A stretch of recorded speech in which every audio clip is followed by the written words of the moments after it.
Yo, today is Tuesday, June 21st. I'm in Gowanus. This is 10th Street, MTA overpass.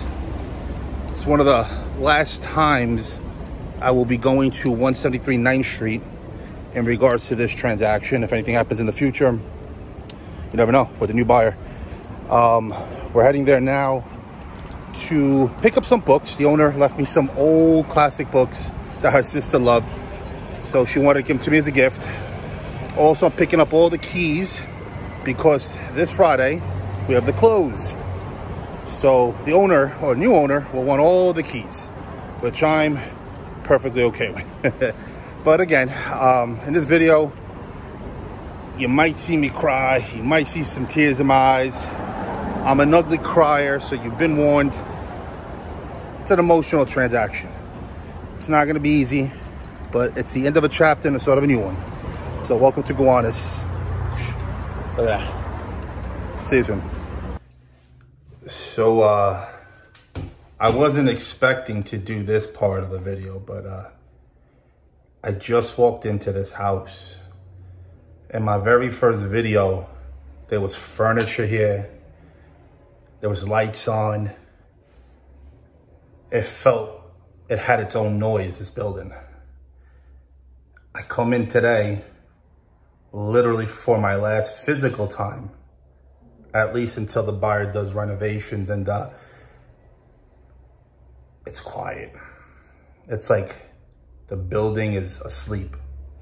And maybe in real estate, you understand what that means. Maybe when you own a house and your family grows and prospers in it, and there's always noise.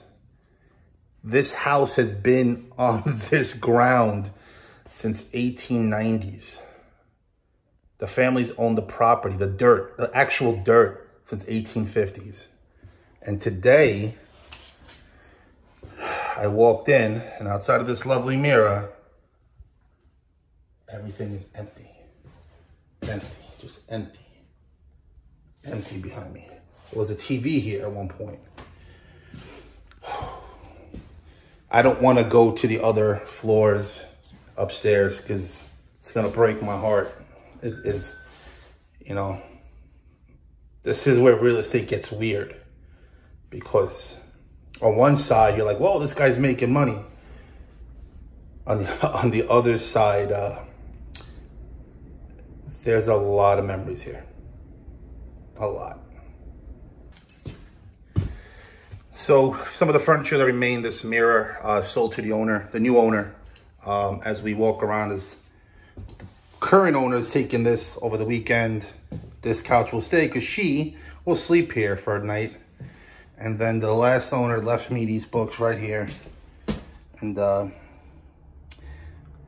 a little sad. People, if you don't know, I love Brooklyn, bro. I love New York. And you know, I do have an exit plan eventually in my life to retire and get out of this state. Whew, this is nuts. I'm breaking down. I'm breaking down. 6'4", 270-pound man breaking down because he's gonna get a paycheck on a Friday for doing a great job. But it's crazy. A lot of memories. I signed a lot of leases over there. Welcome to real estate. Audio. Yo, what's going on? Excuse me if I don't make eye contact with you. I'm actually driving to the gym. So today's June 23rd. It's a little past 12 p.m. And I'm headed to the gym. I want to get myself mentally prepared for tomorrow. Tomorrow's the close for Gowanus. And I think it's important for me to calm my nerves. There's a lot of emotions running through me. There's going to be a lot of emotions running tomorrow. It's an end of a big chapter for myself, for the owners of Gowanus. And I like to mentally prepare myself as best I can. That means to relax. Also, I got to get a haircut today.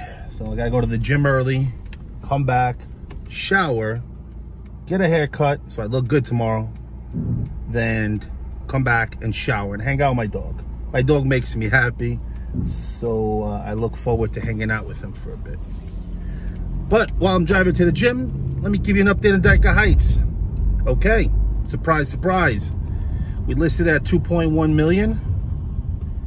I had a discussion with the owner at the time of listing it that if his price didn't get the traction we wanted, we had to go with my plan.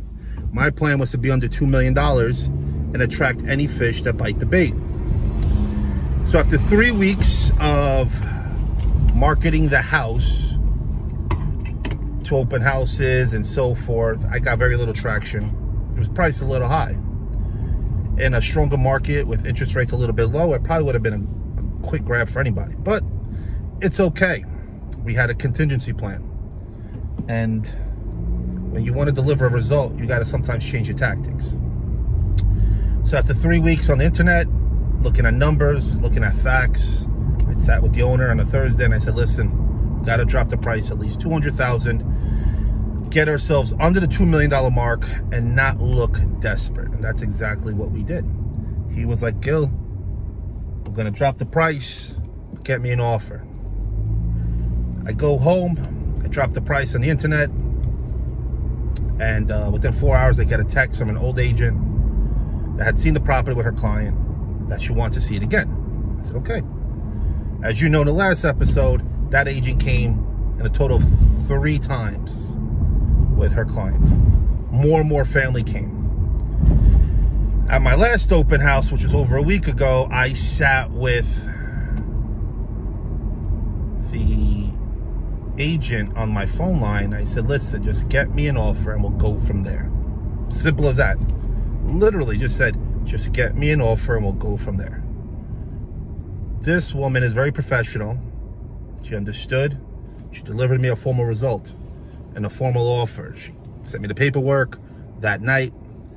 And she delivered. She actually delivered a solid offer. And when she did that, I knew I was dealing with a really good professional. So kudos to her. The next day, I go to my owner's house. I show him the offer. He was excited, but he wanted more. Every owner is going to want more money. They're never going to be happy. But that's okay. That's why they call them arm reach deals. You extend your arm, they extend their arm, and you connect. That's how you know you get a deal done. So, arms reach deal. Remember that. Anyway, so we listed at 2.1. We dropped it to 1.9. And then we get an offer for 1.7. Now you're saying, wow, Gil, that's $400,000 less. Yes, but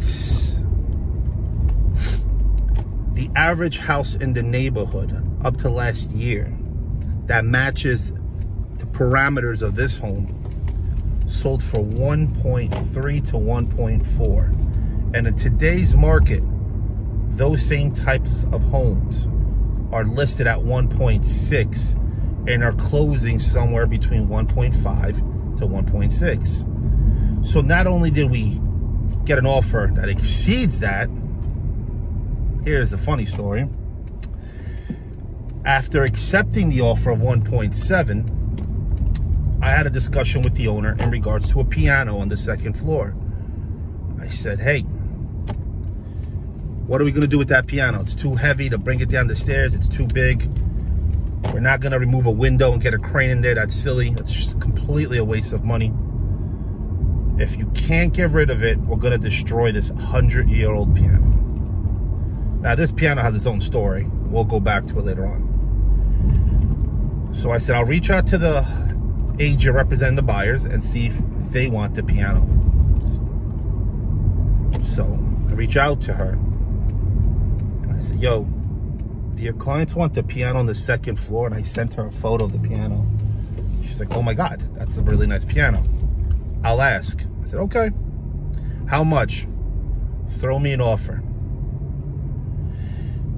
After 2 days of waiting, and the family requested to actually visit the home with an engineer, they got a chance to really look at the piano as well.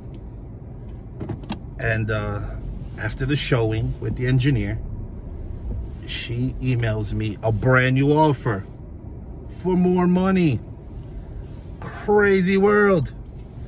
She's like, hey, here's an offer letter with a brand new offer. We're gonna offer you 1.730. So $1,730,000 for the home.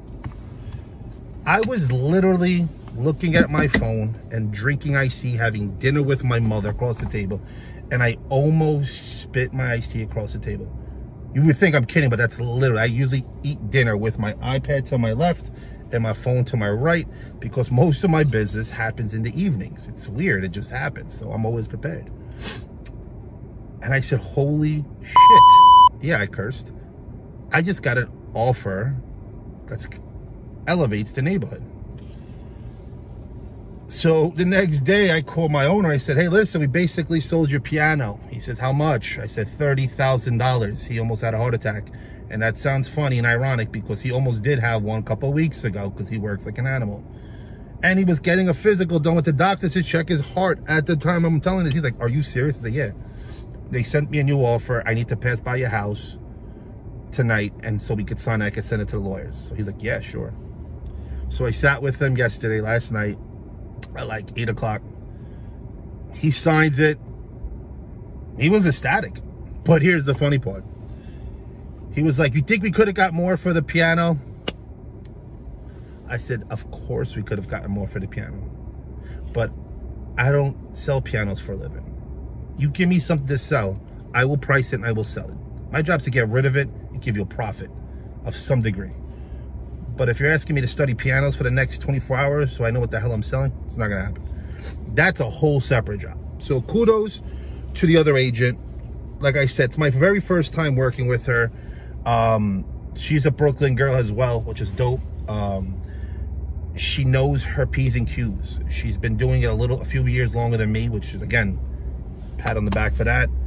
But that's a crazy story, man. So right now we have an accepted offer for $1,730,000, and we have to close somewhere between early September because the buyer has a pre-approval. When you have a pre-approval, you're actually locked into a mortgage rate, and it was before the 6% jump. So he has a certain window to close before he loses that rate and has to start all over again. My owner wants to close tomorrow, but there's a tenant on the second floor and their lease doesn't expire till the end of August. So September is the ideal window. So you think the house is sold, but not yet. This is what happens. Send the offer letter and all the financials to our lawyer.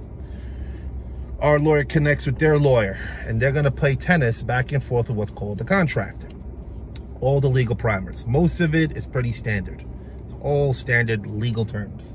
Instead of saying the house is blue, they're going to say by law, Section 5, Article B, the azul color. Like, they just make things mad technical. But long story short, they will spend about a week or so just finessing the terms of the contract.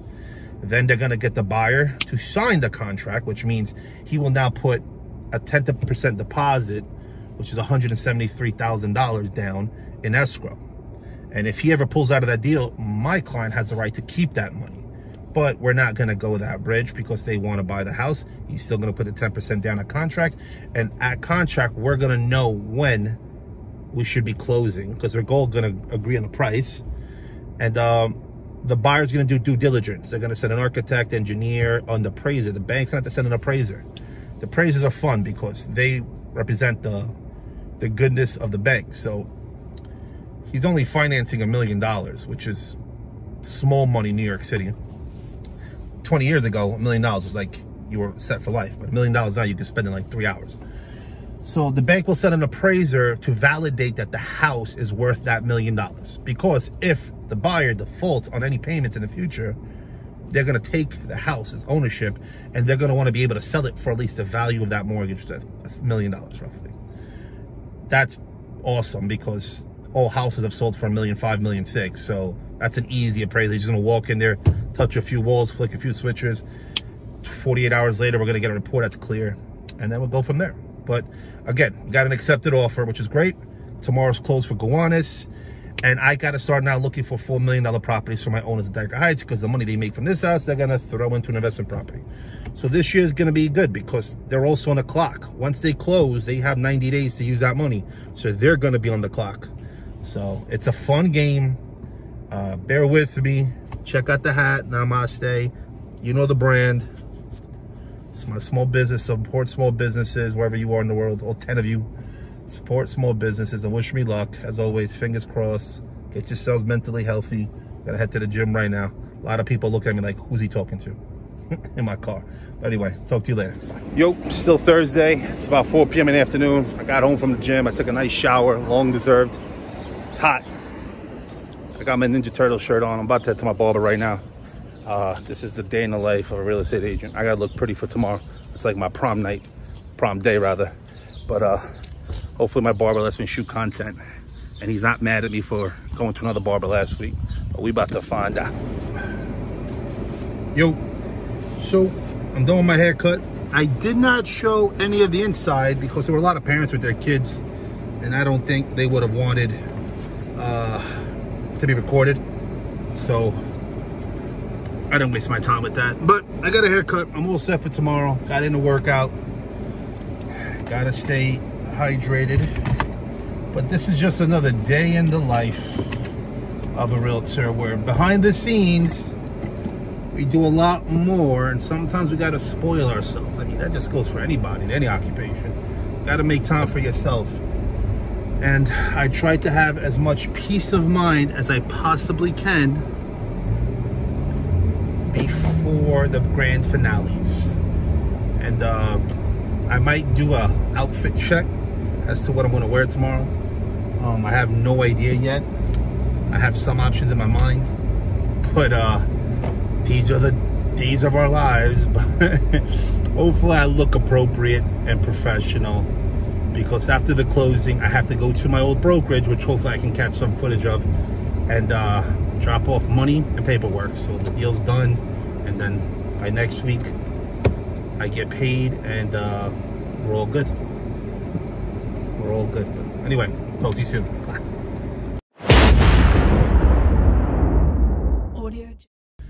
Good morning. Today is closing day.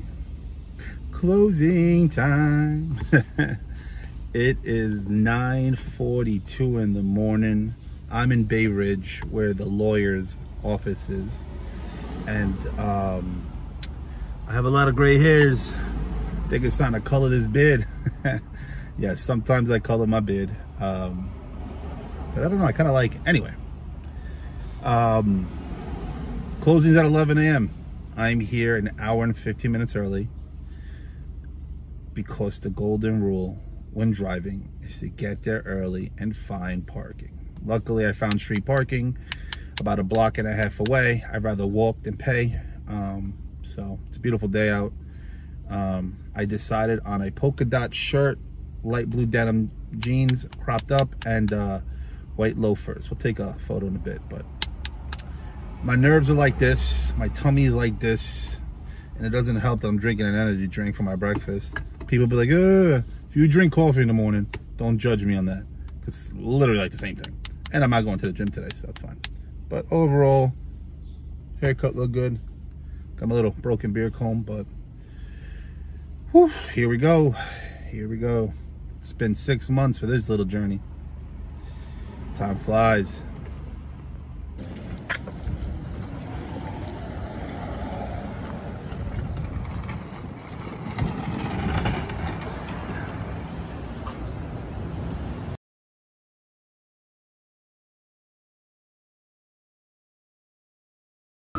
All right, guys, here it is.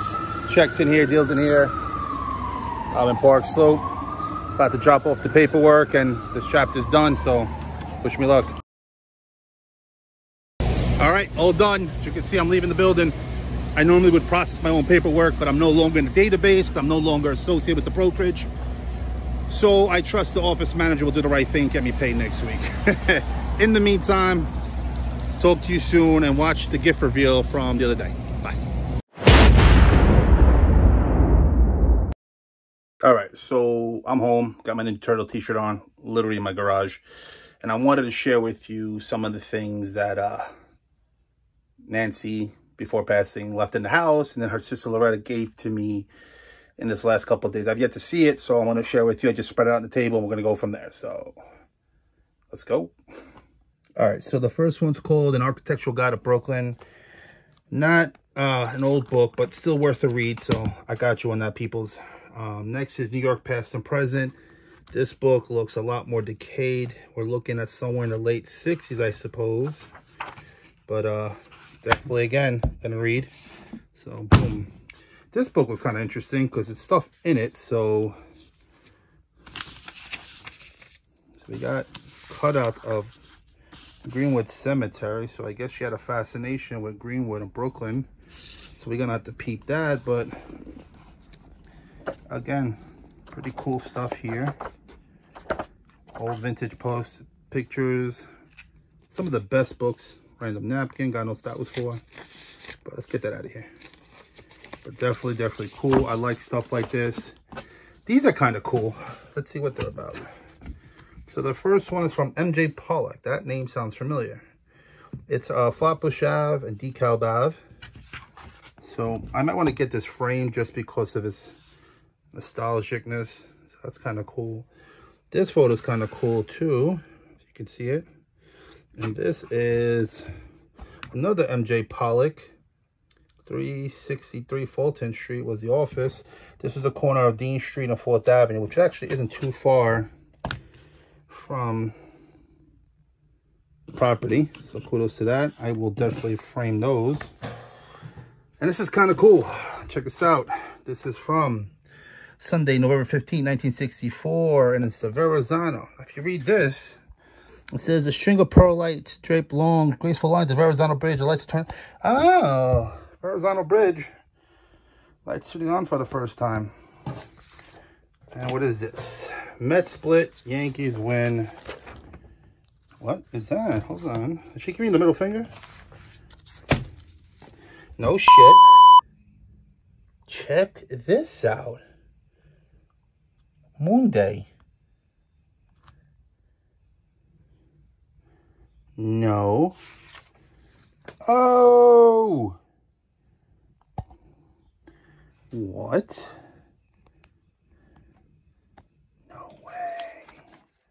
All right, I gotta let this go. So I just got the Daily News from 1969 when the men landed on the moon. I'm a little speechless. Sorry. Again, none of this is pre-taped, pre-recorded, pre-scripted. I'm gonna do some research on this, but in the meantime, that's crazy. Stay tuned. I'll keep you posted on the next episode. Later. Peace. Like and subscribe. All 10 of you. Like and subscribe.